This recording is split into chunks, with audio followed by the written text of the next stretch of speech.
পৃথিবীর সবচেয়ে চরিত্রবান নারীর নাম কি? যার নাম ছিল তহেরা। কি নাম ছিল? তহেরা, অর্থাৎ পিউরাইস্ট, সবচেয়ে বিশুদ্ধ চরিত্রের অধিকারিণী।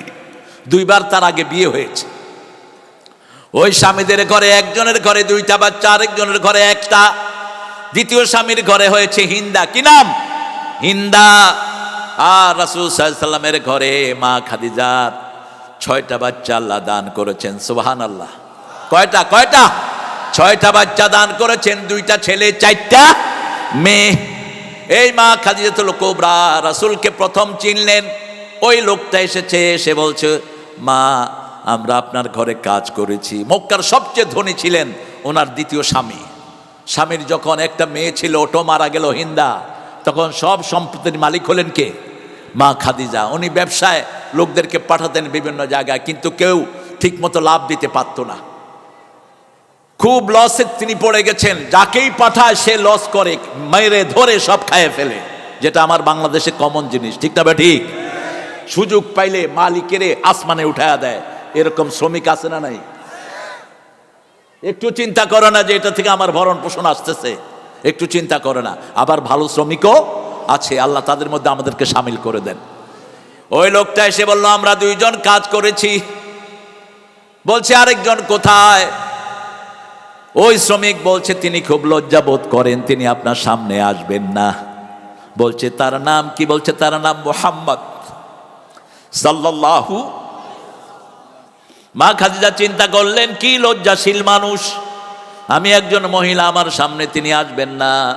মা খাদিজাদের ছিল 5 বোন 4 ভাই। 5 বোন 4 ভাই। এবার তিনি বললেন, আমি একে দেখতে চাই। আশেপাশ থেকে খবর নিলেন এই ছেলেটাকে। মেয়েরা বলল, ছেলেরা বলল, এর মতো আমানতদার সারা মক্কাতে আর একজনও। কোনোদিন সে মিথ্যা কথা বলে না। সে যেখানে যায় বরকত বেড়ে যায়, যেখানেই যায় সব বিচার মীমাংসা হয়ে যায়। মা খাদিজা বললেন, ঠিক আছে, আমার ব্যবসার জন্য আমি তাকে একবার সিরিয়ায় পাঠাতে চাই। সাথে একজন বান্দিকে দিলেন, বান্দির নাম মাইসারা। কি নাম? মাইসারা। বান্দিকে দিলেন, তুমি দেখবা ও কি করে। রাসূল সাল্লাল্লাহু আলাইহি সাল্লামকে পাঠানো হলো। যত সম্পদ দিয়ে পাঠিয়েছে তার কয়েক গুণ বেশি লাভ মা খাদিজার হাতে তুলে দিলেন। মা খাদিজা অবাক হয়ে গেলেন। আর ওই মাইসারা এসে বলছে, মা খাদিজা, ইনি সাধারণ কোনো মানুষ নয়। ইনি যখন রাস্তা দিয়ে হেঁটে যায়, আমি দেখেছি মেঘ তার মাথায় ছায়া দেয়। ইনি যখন কোনো গাছের কাছে যায়, আমি দেখেছি গাছ তার জন্য সেজদায় পড়ে যায়। উনি যখন কোনো পাথরের পাশে বসে, পাথরগুলি তার দিকে ঝুঁকে থাকে। একটা মিথ্যা কথাও তিনি বলেন না, খুব বেশি হাসেন না, সব সময় একটা চিন্তামগ্ন থাকেন। এত বেশি আগ্রহ জন্মিল, তিনি বললেন, আমি আমার 2 জন স্বামী হারিয়েছি, আর চিন্তা করেছি কখনো বিবাহ বন্ধনে আবদ্ধ হব না, কিন্তু মুহাম্মদের আলামতগুলো আমাকে বিস্মিত করেছে। তিনার চাচার কাছে গেলেন, ওয়ারাকা বিন নওফল। কি নাম? Waraqa bin Nawfal. গিয়ে মাইসারার বর্ণনা শুনে যখনই শুনলেন, চাচা বললেন, ইনি হলো আখিরি জামানার পয়গম্বর। ইনি হলেন সেই নবী, যেই নবীর জন্য দুনিয়া অপেক্ষায় আছে। খাদিজার আগ্রহ আরো বেড়ে গেল। তিনি বিয়ের প্রস্তাব দিয়ে বসলেন। তিনি বললেন, জিজ্ঞেস করো, 25 বছর বয়স, তিনি এখনো বিয়ে করেন না কেন?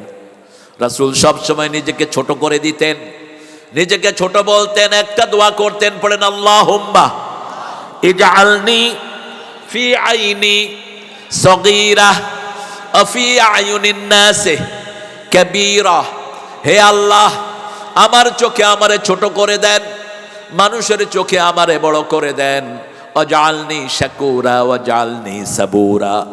আপনি আমাকে ধৈর্যশীল বানিয়ে দেন, আপনি আমাকে শুকরগুজার বানিয়ে দেন। রাসূলের দোয়াগুলো যে কত ইউনিক। সাহাবায়ে কেরাম একসাথে এসে রাসূলের কাছে বললেন, ইয়া রাসূলুল্লাহ, আমরা আল্লাহর কাছে কি সম্পদ চাইবো? রাসূল রাগ করলেন।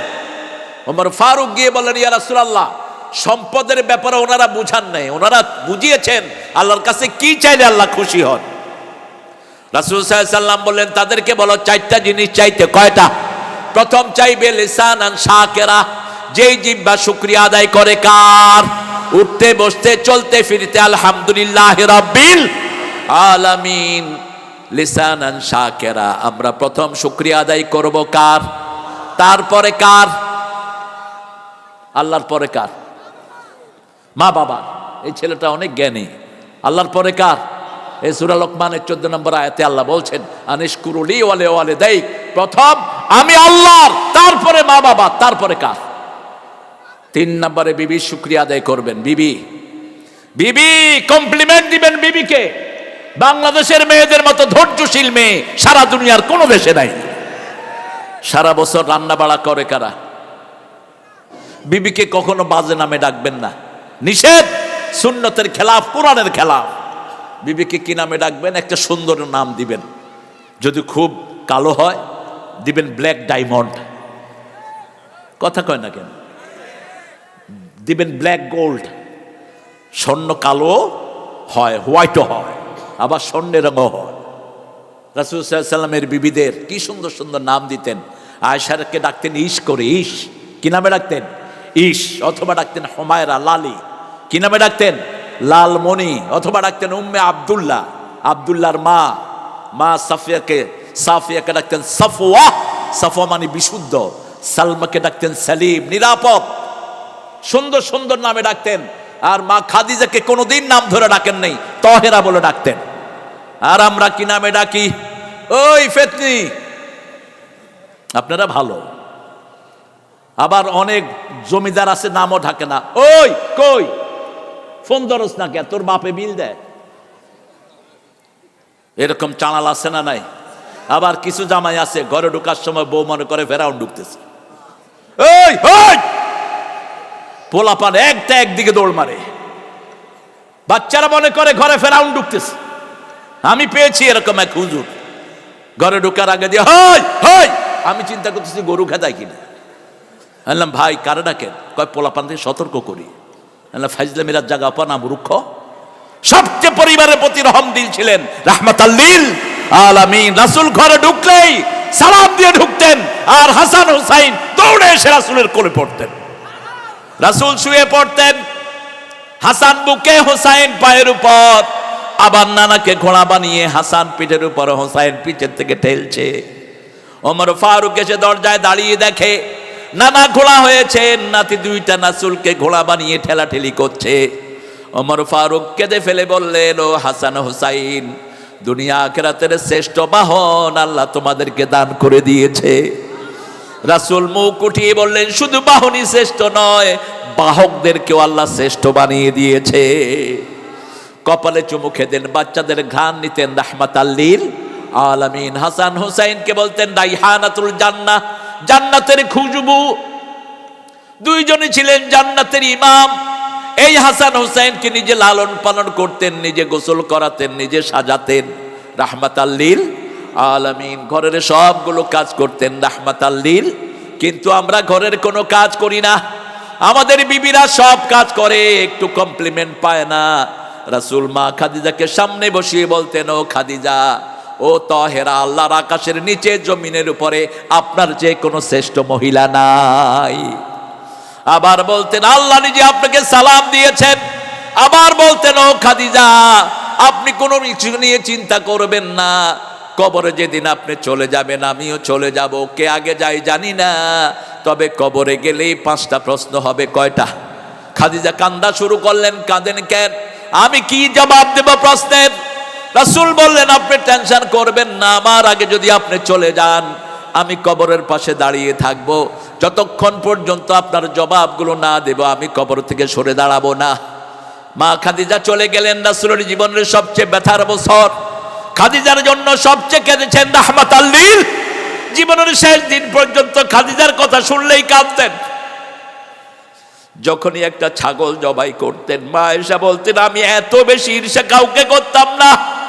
যখনই রাসূল একটা ছাগল জবাই করতেন, গোশত হাতে নিয়ে ঘুরতেন মদিনার রাস্তায় রাস্তায়, খাদিজার কোনো বান্ধবী আছে কিনা, খাদিজার কোনো আত্মীয় স্বজন আছে কিনা। তিনি মারা গেলেন, রাসূল তার লাশ ধুইলেন, রাসূল তার জানাজা পড়ালেন। আমাদের দেশে একটা মিথ্যা প্রচলন আছে, বিয়ের পরে স্ত্রী নাকি পর হয়ে যায়। মিথ্যা কথা, বানোয়াট কথা। বিয়ের পরে সে আপনার স্ত্রী থাকে। রাসূলের বিবিরা মারা যাওয়ার পরে আল্লাহ বললেন ইয়া নিসা নবী, হে নবীর বিবিরা। তাহলে পর হলো কেমনে? আদবের জন্য আমরা পুরুষদেরকে দেই না, মেয়েদেরকে ধোয়াতে দেই। কিন্তু কোন স্বামী যদি আলেম হয় তার স্ত্রীকে সে ধোয়াতে পারে, কোনো অসুবিধা নাই। রাসূল তাকে কবর দিলেন, কবরের পাশে বসে বসে কাঁদতেছেন রাহমাতাল লিল আলামিন। এখনই মুনকির নাকির আসবে। আল্লাহ জিবরাইল আমিনকে পাঠালেন, ও জিবরাইল আমিন আলাইহিস সালাম, আপনি যান আমার রাসূলকে খবর দেন, উনি প্রশ্নের উত্তর দিতে হবে না, খাদিজার প্রশ্নের উত্তরের ব্যবস্থা আমি আল্লাহ নিজেই কবরে করে দেব। এত মর্যাদা কেন পেলেন? স্বামীর খেদমতে তিনি এক নাম্বার ছিলেন। ওনার একজন কর্মচারী ওনার স্বামী হয়েছেন, সেই কর্মচারীর কদমে তিনি সব সম্পদ তুলে দিয়েছেন। আবার যখনই রাতের বেলায় রাসূল ফিরে আসতেন, তিনি ঘুমাতেন না, দরজাকে বিছনা বানিয়ে দাঁড়িয়ে থাকতেন। একটা নক করলে দরজা খুলে যেত। রাসূল বলতেন, ও তহেরা, আপনি কি ঘুমান না? তিনি বলতেন, আমি দরজাটাকে বিছনা বানিয়ে দাঁড়িয়ে থাকি, কোন সময় আপনি আসবেন, যদি কষ্ট হয়ে যায় আবার উপর গুনাহ আসবে। এই মা খাদিজা কোনোদিন রাসূলকে না খাওয়া খান নাই, আবার রাসূলও মা খাদিজার মুখে খাওয়া না দিয়ে খান নাই। আমাদের বিবিদের খাওয়ার খবরও আমরা নেই না। একাধিক বিয়ে আপনি করেন, বিবিকে সমানভাবে রাখবেন। রাসূল বলেছেন 5টা অধিকার বিবিকে দিবা, তুমি যা খাওয়াবা বিবিকে তাই খাওয়াবা, তুমি যেই মানের কাপড় পরবা সেই মানের কাপড় পরাবা, যেরকম জায়গায় তুমি থাকবা ওরকম জায়গায় বিবিকে রাখবা। বিবিকে কখনো গালি দিবা না, নিষেধ, কখনো গালি দিবা না। মারা তো দূরের কথা, কখনো গালি দিবা না। 5ম নম্বরে বলছেন বিবির সব খরচ কে দিবে? কে দিবে? স্বামী দিবে। আর আমাদের দেশে কি রসম হয়েছে, কি বিয়ে করে 3টা, একটা কুমিল্লা, একটা মাধবদী, আরেকটা ঢাকা। ঢাকার তারা নিয়ে আনি কুতুর কুতুর করে, 2 মাসও একবার বোর কাছে যায় না। আছে না নাই? তুই মনে রাখ, তুই মারা গেলে তুই অর্ধাঙ্গিনী হয়ে কিয়ামতে উঠবি। ডাবল বিয়ে করেছো, ইনসাফ করো নাই। 24 ঘন্টার ভিতরে 12 ঘন্টা তাকে, 12 ঘন্টা একে, অথবা একদিনের জন্য আরেকদিন ওর জন্য। রাসূল সাল্লাল্লাহু আলাইহি ওয়াসাল্লামের 11 জন বিবি, মা আয়েশা বলছেন কাউকে বেশি সময় তিনি দেন নাই, আমাকেও না। প্রত্যেক বিবিকে সমান সময় দিতেন। তবে বৃদ্ধ বিবিরা কোনো দিন ওনাদের সময়টা আমাকে উপহার দিতেন। আর যারা এভাবে বিবিকে ঝুলিয়ে রাখে, আল্লাহ নিষেধ করেছেন সূরা নিসার 129, লান তাস্তাতি আন তাদিলু, তোমরা ডাবল বিয়ে করে একটা মেয়েকে ঝুলিয়ে রেখো না, তোমরা আদল করতে পারবা না। আশরাফ আলী থানভী ডাবল বিয়ে করলেন। বিয়ে করে তিনি সিদ্ধান্ত নিলেন ছোট বউকে ছেড়ে দিবেন। বড় বউ বললেন, বিয়ে যখন করেছেন রেখে দেন। কয় না, আমি ইনসাফ করতে পারবো না। ওনার লোকেরা ওনার কাছে হাদিয়া নিয়ে আসতো, তিনি বলতেন হাদিয়াগুলো আপনারা ভাগ করে দেন। কয় হুজুর আপনি দেন। কয় না, আমি ভাগ করলে বেশি হবে কম হবে আমি কিল খেতে পারবো না আল্লাহর কাছে, আপনারা ভাগ করে দেন। এক লোক 2টা তরমুজ নিয়ে আসছে, এসে বলছে হুজুর এটা তরমুজ বড় বিবিরে, এটা ছোট বিবিরে। তিনি বলছেন ভাই তরমুজটা 2 খণ্ড করেন। কেন? কয় বড় বিবির তরমুজ যদি মিষ্টি হয় আর ছোটটার যদি মিষ্টি কম হয়, আমাদের ছোটটা কি লেবে দুইটা, এখন আর 2টারে কাটেন, কাইডা মিষ্টি আলাদা আলাদা করে দেন। এত সহজ না বিবির ভিতরে আদল করা। আল্লাহ আমাদেরকে কবুল করুন, আল্লাহ আমাদেরকে সঠিক হকটা বুঝার তৌফিক দান করুন। মা খাদিজার মতো আমল করার তৌফিক আমার বোনদেরকে আল্লাহ দান করুন।